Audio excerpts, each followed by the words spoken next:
Pessoal, assim, ó, eu tô feliz demais, assim, porque eu terminei agora de assistir a primeira temporada do Sandman e é realmente inacreditável como que eles conseguiram transpor um quadrinho para esse tipo de mídia, né, televisão, série, e eles conseguirem manter tão bem a essência, o coração da história original. Porque o quadrinho do Sandman é uma das instituições da DC. A jornada do Morpheus, escrita pelo Neil Gaiman, ela é única, o jeito que ele criou os personagens naquela época. O mundo que ele criou, o lore que ele criou, e ele conseguiu criar essa história no meio do universo DC. E é engraçado porque a HQ original, quando você olha nos dias de hoje, você vê que é um quadrinho muito à frente do seu tempo e que era um quadrinho muito cinematográfico. De tão bem desenhado e tão bem contado que é a história. Cada edição que o Neil Gaiman escrevia ali tinha uma ideia, tinha uma reflexão, havia um coração genuíno ali dentro e que quando essa história eventualmente fosse levada para outra mídia, televisão, cinema, animação, existia esse medo que eles iriam perder algo que a história tem de único. Seja pelo estilo do Morpheus, seja pelos desenhos, seja pela mistura do lore, respeitando todas essas culturas. Sandman é especial. É, sem sombra de dúvidas, uma das melhores HQs de todos os tempos. Essa série, ela entende perfeitamente o que a HQ original queria fazer. E ao adaptar as duas primeiras sagas da HQ, que é o Prelúdios e Noturnos e a Casa das Bonecas, eles tomam uma coragem de querer fazer cada episódio um capítulo da HQ, que é praticamente a mesma coisa. Um capítulo do Constantine, um capítulo no Inferno, um capítulo no Restaurante, um capítulo da Morte. É a mesma coisa, é praticamente a mesma coisa. E por causa disso, você tem episódios que não estão só desenvolvendo os personagens. O episódio 5 não é só pra desenvolver o vilão da primeira fase, que é o John Dee. Não, velho, o episódio 5 é pra falar sobre a humanidade. Porque a HQ original era pra falar sobre a humanidade. Porque o Sandman, ele tem camadas. Ele tem camadas. Tem a primeira leitura, a segunda leitura, o que você tira de pessoal nela. Tudo isso Sandman tem de especial. É por isso que Sandman não é qualquer história. Ela é uma experiência própria que cada pessoa vai dizer. Eu gostei desse capítulo porque isso aqui e aquilo tal. Eu gosto do capítulo da morte porque eu me senti assim. Sabe, não é sobre a história linear. É sobre o que você sente quando você se depara com esses personagens que são praticamente deuses, enfrentando problemas humanos. E você tira a sua própria interpretação, você entende um pouco mais sobre você e sobre a humanidade e sobre a sociedade. E tudo isso banhado de uma escrita do Neil Gaiman ali, que é maravilhosa, mas monstruosa. O jeito que ele descreve as cenas, o jeito que o Morpheus fala, o jeito que ele expressa os seus sentimentos, ele descreve perfeitamente com poucas palavras. E você sente o tom melancólico, triste de imponência que ele tem. E como? Como fazer isso numa série? Porque o balão do diálogo, quando você fazer a série, não vai ter. Não vai ter o balãozinho diferente lá. Não vai. Você precisa ter um cara que vai entender isso. Não basta só colocar um ator que se pareça com o Morpheus. Você tem que ter um cara que passe a vibe do Morpheus. A vibe. E é isso que essa série tem. Vibe. Ela entende as camadas, as subcamadas, os personagens. Todos os atores estão perfeitamente escalados para fazer todos os papéis. Morpheus, Luciene, Caim, Abel, aquelas bruxas lá, Zecate, o John Dee, a mãe do John Dee, todos esses personagens, eles têm os trejeitos das HQs, eles agregam mais coisa do que as HQs e eles transmitem exatamente o que os personagens estavam sentindo nas HQs, adaptado numa história pra TV. Então assim, parabéns pra todo mundo envolvido, porque o que eles conseguiram fazer é um nível de dificuldade altíssimo, porque a chance de adaptar Sandman é sempre arriscada. Tem muita chance de dar errado, porque é difícil entender as subcamadas. E por sorte, Neil Gaiman, o próprio, supervisionou o projeto praticamente do início ao fim. Ele é o pai da HQ e ele é o pai da série. Então ninguém mais poderia fazer isso sem ter a supervisão dele. E ele, através da sua supervisão, assinando os roteiros dos episódios, junto com o mestre David Goyer, eles entregam um roteiro primoroso, uma adaptação sem igual de quadrinhos. Porque assim, ó, no passado, claro, a gente teve a série do Demolidor, a gente teve a série do Pacificador, nas animações teve Batman Animated Series, teve outras séries que adaptavam as coisas das HQs. Só que, naturalmente, essas histórias, elas estão pegando alguns momentos das HQs e adaptando livremente para fazer a própria história deles. E beleza, não tem nada de errado nisso. A série do Sandman, ela faz um negócio muito arriscado, que é pegar as histórias e praticamente seguir painel por painel que acontece na HQ. E claro, eles estão mudando algumas coisas, porque se você pegar só a primeira HQ, ela não vai durar 50 minutos para um episódio de televisão. Tem que fazer adaptações, tem que fazer pequenas modificações ali para que você tenha um roteiro de televisão. Então modificações acontecem. Mas assim, ó, se você pegar a HQ original e enquanto assiste a série, começar a folhear o que acontece na série e o que acontece na TV, nenhuma outra adaptação de coisas dos quadrinhos vai ser tão parecido. E essa, gente, é a armadilha. Porque a chance de dar errado é muito grande.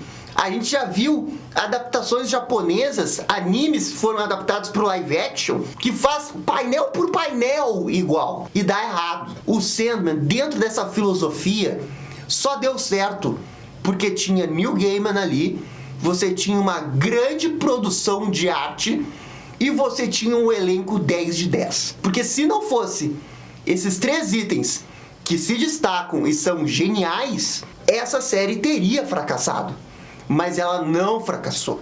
Pelo contrário, ela é um grande sucesso, na minha opinião. Uma baita adaptação, sem igual. Mas percebam como que a linha tênue disso ter dado muito certo e disso ter dado quase errado, ela é muito pequena. Porque se você não tem um Tom Sturridge atuando pra dedéu pra fazer o Morpheus, talvez não funcionasse. Se você não tivesse o Neil Gaiman ali, dizendo que quer o roteiro desse jeito, talvez alguém tivesse pego o roteiro original e ter modificado completamente e perdido a essência.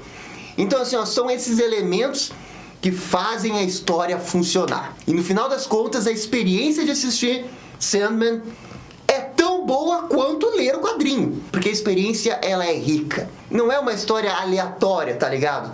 É uma história com conteúdo, com jornada de personagem. E o Neil Gaiman, ele pegou a ideia. Se funcionou no quadrinho, se todo mundo fala que é perfeito, vamos levar pra TV. E eu me garanto aqui, eu vou adaptar o meu quadrinho e vou fazer funcionar. Ele fez funcionar. Vocês têm noção o quanto que isso é difícil? E bem, a série acaba adaptando 2 arcos das HQs. O Prelúdios e Noturnos e o Casa das Bonecas. O Prelúdios e Noturnos dura 6 episódios. O Casa das Bonecas dura 4 episódios. Na minha opinião, a adaptação do primeiro arco ficou perfeita. Os 6 primeiros episódios, eles contribuem para uma saga que poderia ser só isso a temporada. 6 episódios. Eu tenho um pouco de restrição ao episódio 1 e ao episódio 2. O episódio 1, eu acho que é o episódio mais fraco da temporada. Mas quando eles se encontram ali no episódio 3, que é o episódio da Constantine, e depois no episódio 4 você tem o episódio no Inferno, o episódio 5, que é o episódio da lanchonete, que, meu Deus do céu, é espetacular, como é na HQ, e o episódio 6, que, meu Deus do céu, é maravilhoso, é prêmio, é o melhor de todos os tempos. O episódio 6 é 10. O episódio 6 é 10. O episódio 6 é 10, o episódio 5 é 10, mas de uma forma geral, os 6 primeiros episódios tá pegando Prelúdios e Noturnos, tá tirando o excesso, tá tirando as referências da DC Comics, porque o primeiro arco do Sandman tem muita coisa de DC, e adaptando pra TV. E como adaptação dos 6 primeiros episódios, eu acho que esse primeiro arco da TV é tão bom quanto o arco original da HQ. É óbvio que na HQ a experiência é um pouco diferente. Na HQ você tem aquela narração do personagem típica do Neil Gaiman que é brilhante. Isso daí é uma coisa que não tem nem como adaptar. Mas eles conseguem encontrar maneiras alternativas de encontrar isso. especialmente na figura do Morpheus, porque o ator atua pra dedéu. O ator meio que na hora de ficar quieto, ele transmite emoção. Na hora de falar, com aquela voz dele, a ASMR, é 10. É 10. Quando eu li o quadrinho, né, e tinha os diálogozinhos do Morpheus ali, cara, eu imaginava uma voz assim, né? E o cara pegou na essência o Morpheus. A história também faz algumas pequenas alterações no vilão, porque na HQ original, o vilão é um vilão de super-herói, o Doutor Destino. Não sei se vocês lembram daquele episódio da Liga da Justiça, que o Batman não pode dormir, é o mesmo cara. Só que aqui na época o New Game deu uma outra ideia. Visualmente o John Dee também na HQ é superior, mas o ator que pega o John Dee, ele é maravilhoso. Ele pega o personagem no episódio da lanchonete, que é onde ele tem que brilhar, o cara destrói. Agora, o primeiro episódio, ele tem algumas mudanças na história que foram coisas bem pontuais ali que eu não gostei. Principalmente no que envolve a adição de nova história. Aquela parte do corvo no primeiro episódio eu achei que ficou meio desnecessária. Como tem uma evolução no período de tempo, eu também achei um pouco estranho a presença do corvo. E pelo menos na minha cabeça o Sandman ficou ali preso e nunca ninguém do Reino dos Sonhos percebeu que ele estava ali. E se você tem um corvo que sabia disso e ficou por um grande período de tempo observando, acho meio estranho ninguém ficar sabendo do Reino dos Sonhos, sabe? Então, assim, foi uma adição que eu não entendi direito porque eles fizeram isso. Contudo, tem outras modificações que eles fazem que aí faz uma diferença e aí agrega. Por exemplo, no episódio 4, que é quando a gente tem o John Dee conversando com uma mulher no carro, que, meu Deus, eu adoro essa passagem da HQ original, e eu tava só esperando o momento de acontecer, porque eu já sabia o que ia acontecer. E daí chega a série e pá, não acontece o que você acha que vai acontecer. Eles mudam o final desse capítulo e, cara, ficou ótimo, uma modificação muito boa. Até porque não pode ser 100% igual ao HQ. Sabe por quê? Porque quem leu o HQ original, daí, pô, vai ser tudo exatamente igual, sabe? É meio chato. Não, eu quero pequenas alterações, como eles fizeram aqui, e alterações pomposas, sabe? Que agregam pro personagem. É o John Dee nessa história como personalidade é melhor do que nas HQs. É porque eu acho que eles conseguiram desenvolver melhor o personagem dele do que na história original. A única coisa que esse John Dee acaba devendo do personagem da HQ é o visual, porque o visual da HQ original não dá, é muito bom. Mas em termos de roteiro e adaptação, melhor. O episódio 2 também foi um dos episódios que eu acabei sentindo por causa dos efeitos especiais. O efeito do Gárgula eu achei que ficou destoante de toda a série, mas por sorte, depois do episódio 2, os efeitos especiais parece que dão uma guinada pra cima, sabe? Porque eles começam a usar os efeitos especiais de uma forma mais inteligente e tudo no final acaba funcionando muito, muito bem em termos de efeito especial. E a partir do episódio 3, aí eu acho que é tudo perfeição. O episódio da Constantine eu achei maravilhoso. Ah, não tem o John Constantine. Cara, ficou tão bom quanto o HQ original do John Constantine. A única coisa ali que dá pra reclamar desse episódio 3 é que você dá pra ver que pegou um pouco o orçamento. A Constantine acaba encontrando a Hecate ali no meio da rua e ela fala, né? Ah, o Morpheus está vindo, o onírico, não sei o quê. Daí ela, mas isso não existe. Um minuto depois ela encontra ele. Não dá nem tempo dela respirar e um Morpheus aparece na cara dela. Na HQ original tem toda uma dilatação de tempo. Ela vai fazer uma outra coisa, ela volta, e o cara aparece lá. Aqui nesse episódio 3 você sente que as coisas estavam mais apertadas, não tinha muito o que fazer. Talvez seja o único defeito do episódio 3. Mas a escolha de fazer um episódio 3 bem focado na Constantine, aí você vê ela, você vê os dilemas, a questão do pesadelo que ela tem, tudo isso funciona muito bem. E daí a gente chega no episódio 4, que é o episódio do inferno, do Lúcifer, que assim, ó, vai ser sempre ingrato adaptar o episódio do inferno, porque poderia ser uma produção da HBO. Ele não iria chegar no nível que tá o desenho da HQ original. É porque o nível daquele desenho ali, nossa, não dá. Mas eles chegam muito perto, velho. E o episódio é bom por causa dos diálogos. Os cenários práticos são maravilhosos, são muito bons. Aquele cenário da base do Lúcifer, caraca, velho, é muito bom. E esse episódio ele acaba sendo muito importante porque ele adapta um dos grandes primeiros momentos do Morpheus, que é o duelo que ele tem com aquele cara lá do inferno pra pegar o elmo de volta. E aqui eles modificam a história pra que seja o Lúcifer, e eu achei que essa mudança foi genial. E o melhor de tudo é que eles mudam visualmente essa história. Porque na HQ vai acontecer a mesma coisa. Ah, eu sou fulano de tal, eu sou não sei o que. E daí vai mostrando pequenas imagens. E aqui a gente vê visualmente as coisas acontecendo, a gente vê os personagens sentindo a dor das ações que eles estão tomando. É muito mais dramático. E a resolução, o jeito que termina tudo, é maravilhoso. É maravilhoso. Aquele diálogo ali né? Não precisa mudar nada. O jeito que ele chega ali, a frase que ele fala, é bom na HQ e é muito boa na série. Tá louco. O episódio 5 e o episódio 6 são episódios perfeitos. Se me falassem que o episódio 5 foi feito pela HBO, eu iria acreditar. Porque a produção tá perfeita, o cenário, câmera, fotografia, atuação, tudo no episódio 5 é perfeito. E assim, ó, o episódio 5, ele é muito difícil de adaptar, porque na HQ, mano, acontece umas paradas muito bizarras, mais bizarras ainda do que da série. E mesmo assim, eles pegaram a ideia, modificaram um pouco a questão da narrativa da história e ficou tão bom quanto. Isso é genialidade, na minha opinião. Você pega a mesma ideia de história, você remexe a história e ela continua 10 de 10. Essa é impressionante. E o melhor de tudo, né, que é televisão. Porque daí você usa elementos narrativos, elementos visuais pra contar a história. É óbvio que na HQ original eles fazem isso, mas quando você tá vendo isso filmado, é diferente. E eles conseguem usar a câmera. O episódio 5 é perfeito. O episódio 5 é perfeito, porque tem uma cena ali que o John Dee começa a andar por todo o restaurante, a câmera vai seguindo ele num take sequência.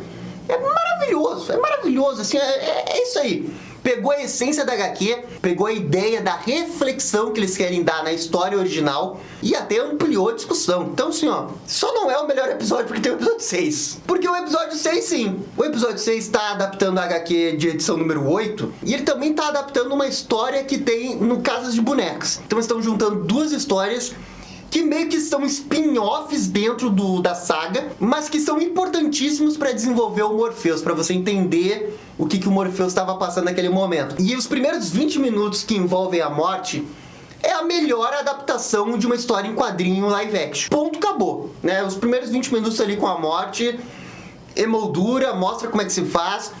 Não precisa tirar nem pôr. É perfeito. A morte tá perfeita, o Morpheus ali atuando, tá tudo demais. Adorei que eles não mostraram a asa, mostraram só em sombra, como acontece na HQ. Todos os detalhes. A cena do bebê, meu Deus, a cena do bebê é maravilhosa na HQ. Eu tinha certeza que eles não iriam fazer. Eles foram lá e fizeram praticamente igual, tá ligado? E ficou 10. O que só prova como que o quadrinho tava muitos anos na frente de todo mundo. E bem, quando termina o episódio 6, eles meio que terminam até com uma cena pós-crédito, porque eles fazem uma ligação com o desejo que não tem na HQ original. E eu até pensei assim, que em algum momento eles iriam divulgar os 6 primeiros episódios e talvez divulgar os restantes num outro momento. Mas não é isso que acontece, né? Eles divulgam tudo de uma vez. E a partir do episódio 7 começa a saga da Casa das Bonecas. E aqui é onde o buraco fica mais embaixo, porque eles têm que fazer muitas adaptações. E a adaptação que eles fizeram da Casa das Bonecas, aí sim eu não acho que tá melhor que na HQ. A HQ, ela tá num outro nível. Digamos assim, que a Casa das Bonecas da HQ original é 10 de 10. A Casa das Bonecas da série, 8 de 10. Não é ruim, tá? Ainda é uma grande adaptação. Mas eu acho que em algum momento ali, por ter menos episódios, eles acabaram perdendo um pouco a ideia central que a história quer passar. Ou melhor, ainda tá o mesmo significado ali. Mas eu acho que a entrega ali, o clímax da história, ela não é tão eficiente quanto a HQ original. E isso se deve a duas coisas.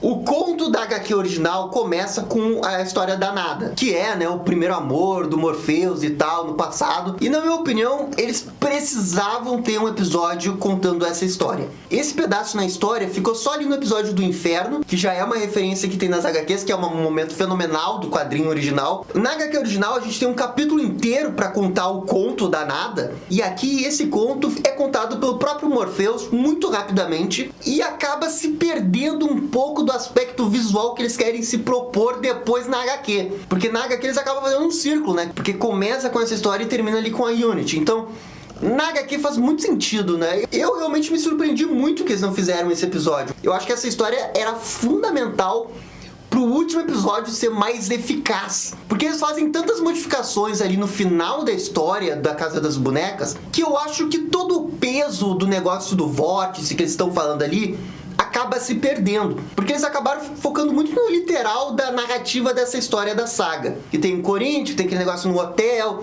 tem o negócio depois nos sonhos, praticamente é a mesma coisa, só que parece que tá faltando algo, é o peso do final ali, o final que é muito bom da história original, porque eles linkam com um sonho E de repente a história não é sobre ela ser o vórtice, tá ligado? É uma metáfora, tá ligado? É uma metáfora de como que os seres humanos se sentem presos e controlados por seres maiores. E a genialidade da história é fazer com que cada capítulo da HQ original seja sobre pessoas sendo manipuladas por alguém, e você chegar no final da história e o Neil Gaiman dizer que até os perpétuos se sentem manipulados, né? Todo mundo vive em uma casa de boneca sendo manipulado, controlado e brincado por alguém. É meio que essa a moral da história. Todos os seres vivos, né, se sentem presos e eles precisam conseguir superar essa amarra para realmente serem livres e serem eles completamente quem são. Essa é a beleza da história original. E eu acho que aqui, como o foco fica muito no Corinthians, que tá muito bem na série, tá? Não quero desmerecer, ele tá maravilhoso na série. Mas ele é um pedaço da história. E aqui ele é alçado a vilão da temporada. E eu acho que isso eles poderiam ter se ajeitado mais, né? Você entender um pouco mais o lado do Corinthians. Porque como ele aparece desde o primeiro episódio, fica muito claro que eles queriam fazer, né? Alçar ele a vilão da temporada, porque ele tem um visual ameaçador. O cara ali que tá fazendo Corinthians atua bem demais. Mas como ele tá desde o primeiro episódio, fica parecendo, né, que ele tá manipulando tudo pra acontecer, pra ele fugir do Sandman. Até pode ser verdade isso, mas ele deveria estar ali por outros motivos, e não pra fugir. E não porque ele tem medo do Sandman, sabe? Porque ele entende que ele tá fazendo o seu próprio legado na humanidade. De uma certa forma, ele tá manipulando a humanidade ali, né? Porque, como eu disse, né, a história é sobre manipulação. E aqui ficou parecendo que ele tava muito mais tentando sobreviver, custe o que custar, do que propriamente querendo manipular as pessoas, sabe? Eu acho que se perdeu um pouco a ideia dele. E por causa disso, as outras pessoas que moram na casa, elas perdem muito foco, sabe? Eu acho que dava pra ter mais um episódio ali e você conseguir desenvolver mais os sonhos dos personagens que estão ali na casa, porque eles são fundamentais pra passar a mensagem da história. E aqui nessa adaptação eu achei que eles perderam importância. E o desfecho final ali no mundo dos sonhos também eu achei que poderia ter ficado um pouco melhor, porque na HQ original, porque é aquele negócio, né? Na HQ eles conseguem transpor o negócio pra um outro nível, e eu acho que daí ali é 10 de 10. Eu amo essa saga. E eu acho que eles conseguiram fazer bem a saga. Eles modificaram bastante e foram algumas modificações bem legais e corajosas, né? O Jed, né, que é o irmão caçula, né, ser o Sandman, cara, eu achei isso muito bom. A questão da Lydia acompanhar a garota são pequenas mudanças que eu achei super bem-vindo. Só que no final, eu acho que dava pra ter sido um pouco mais. Então assim, ó, você tem a primeira saga do Prelúdios e Noturnos, que pra mim é nota 9,5. E a segunda saga, que é a saga da Casa das Bonecas, é nota 8. Eu também preciso destacar que a adaptação que eles fizeram na convenção do hotel foi brilhante, porque praticamente acontece as mesmas coisas, os mesmos diálogos, e é tão bom quanto, e é muito cinematográfico. E eles usam o Gilbert como fator de surpresa para ele reagir a essas coisas, para ele ter a reação da audiência, né? E pra mim funciona tão bem quanto o HQ. E assim, uma outra pequena crítica que eu acho que dá pra fazer é um pouco da parte técnica, né? Por ser uma série da Netflix, eu acho que o orçamento era um pouco mais limitado mesmo. E pra alguns episódios você sente que o efeito especial poderia ser melhor. E a própria direção do episódio poderia ser um pouco melhor. Principalmente ali o episódio 1 e o 2. Tem alguns momentos ali que o jogo de câmera fica muito simplificado. Você vê que é uma série de TV. Poderia ter sido um pouco melhor em alguns momentos. Agora, tem exceções.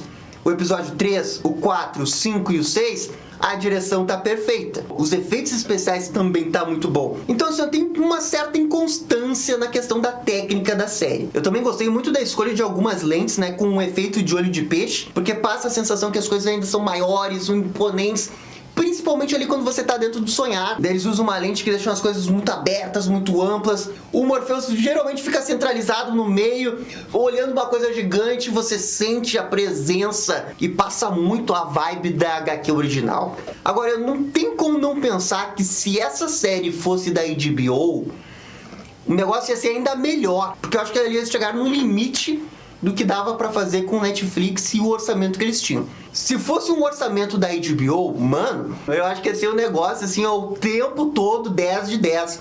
10 de 10, 10 de 10, 10 de 10, 10 de 10, 10 de 10. Não foi assim, ó, ranqueando por episódios.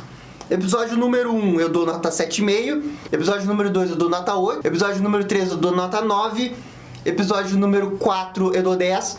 Episódio número 5 eu dou 10, episódio número 6 eu dou 10, o 7 e o 8 é nota 8, o episódio 9 é nota 9 e o episódio 10 é nota 8 também. Então assim, isso é um detalhe, porque o que eles conseguiram fazer é maravilhoso. A direção de arte dos cenários, meu Deus, é muito bom. Porque eles tiveram a coragem de adaptar o lar lá da Desejo, que é o corpo dela, igualzinho. E eles fazem tudo vermelho para simbolizar os vasos sanguíneos dela por dentro. 10 de 10 aquele cenário. O cenário do Lúcifer ali, todos os cenários práticos são maravilhosos, são perfeitos. Ali, quando a série tá precisando fazer uns efeitos especiais no sonho, e daí tem muito cinza, muito areia, não sei o que, ali fica meio genérico, você sente que dava pra fazer um pouco melhor. Mas assim, ó, é detalhe, porque eu falei, o mais importante era ter a vibe de Sandman. E eles conseguiram ter a vibe. Isso é o mais difícil. Não é o efeito especial ali, se tá perfeitinho ou não. Cara, isso é de boas, assim. Pra uma primeira temporada que o orçamento é menor, super entendo. Pra uma segunda temporada, cara, assim, ó, eu acho que o orçamento vai aumentar. Eles vão conseguir fazer um negócio ainda melhor. Porque a Netflix tem essa competência também, né? Stranger Things tem grandes efeitos especiais. Eles só precisam do orçamento. Então eu acho que para uma segunda temporada, se prepara, porque vai ser a melhor série de todos os tempos. Eu acho que vai ser, porque a partir de agora os arcos vão ficar ainda mais reflexivos, filosóficos. Tem muito conteúdo ainda para adaptar. Dá para fazer o negócio por mais 3, 4 temporadas. Então assim, ó, pelo amor de Deus, renovem essa série para uma segunda temporada.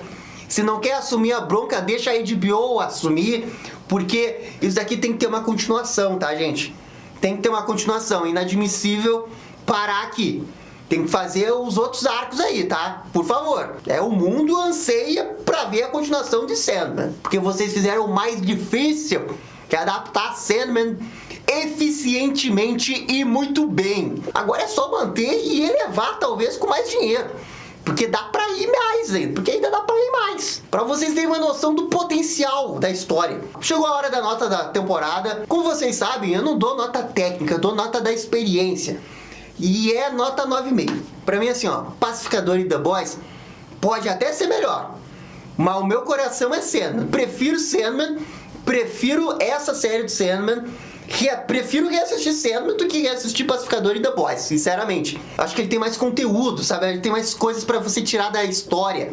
Tem as camadas que eu falei. Pra mim, assim, ó, melhor série do ano até o momento, nota 9,5. Apesar das minhas críticas da Casa das Bonecas, porque realmente adaptar a Casa das Bonecas é quase impossível. Assim, pra fazer um 10 de 10 da Casa das Bonecas, eles fizeram o melhor que deu, e o melhor que deu foi muito bom, nota 8 pra Casa das Bonecas. Primeiro arco praticamente perfeito, e de uma forma geral a temporada 9,5, porque eles conseguiram fazer o mais difícil. O mais difícil é ter um excelente Morpheus, ter uma excelente morte, ter uma vibe, conseguir uma direção de arte fantástica, todo mundo atuando num nível sensacional, adaptar a história no coração dela e manter os diálogos 10 de 10 do Neil Gaiman. Eles conseguiram fazer tudo isso. Então, pra mim, no mínimo, essa série é nota 9. Na minha opinião. Tô dando mais, nota 9,5, que eu acho que é a nota mais alta que eu dei esse ano, com exceção do The Batman. Mas enfim, a nota é só pra debater. Galera, comentem aqui embaixo o que vocês acharam da série. E no mais, é isso daí. Muito obrigado. E dá-lhe descer, dá-lhe Neil Gaiman, dá-lhe Sandman. E esse foi o vídeo da nossa crítica de Sandman, temporada 1. E aí, gostaram, não gostaram? Deixem suas opiniões nos comentários. E se curtiram o vídeo, deixe aquele joinha e inscreva-se no canal pra ficar sabendo absolutamente tudo sobre Batman. Obrigado, gente, e até a próxima. Tchau, tchau.